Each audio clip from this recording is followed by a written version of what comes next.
I wonder if Bishop Robert Barron agrees with that. I know, Bishop, that before you were in Minneapolis, you were in Los Angeles. You know what's happening in the Catholic Church day to day and the impact of Pope Benedict that Jonathan was talking about and Raymond was talking about. Is that the assessment that you would give?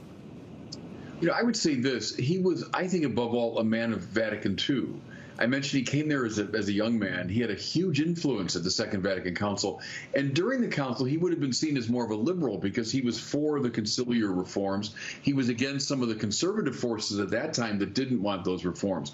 But then, let's say the years after the council, he saw a Catholic progressivism emerging that was betraying, he thought, the essence of the council. And then he stood athwart that. So the liberal of the 60s becomes more the conservative of the 70s, even though, as he said, my own thinking never changed. And I think during those long years with John Paul II, the two of them together gave a sort of definitive interpretation to the Second Vatican Council that stabilized the church.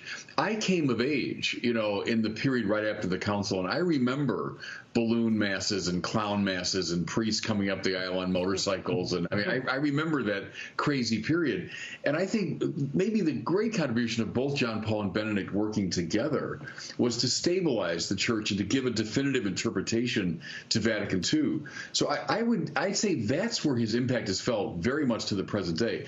Also, I agree, looking at these marvelous pictures of the younger priests, talk to priests ordained, let's say, in the last, even 25, 30 years, the influence that both John Paul and Benedict had on shaping their minds and hearts and mentalities. I did seminary work for a long time, and I knew a lot of these young men.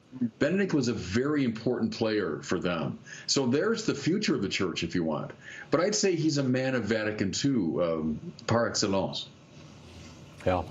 Yeah, it's amazing to me, but I look at this and I listen to you speak, and I go to Mass on Sundays, and we all notice, Bishop, that the numbers at Mass are down. The numbers at Mass across the country are down, and I'm wondering how the Catholic faith reconciles that. And I know that there are different opinions and some different suggestions, but I'm wondering if you think that it's following the path of Pope Francis or the path that Benedict and Pope Paul laid out. What do you think? If it's John Paul's vision, Benedict's vision, Francis's vision, where is the Catholic Church heading?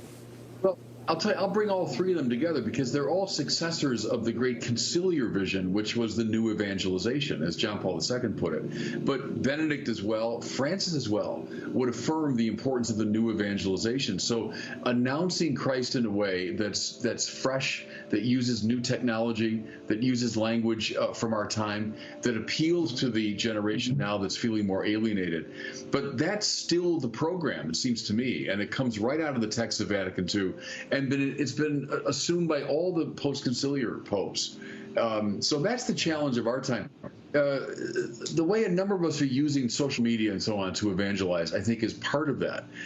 Benedict, probably didn't know how to use a tablet or an iPhone or anything, but I think he saw the importance of using contemporary technology. But I would put them all in that category of advocates of the new evangelization.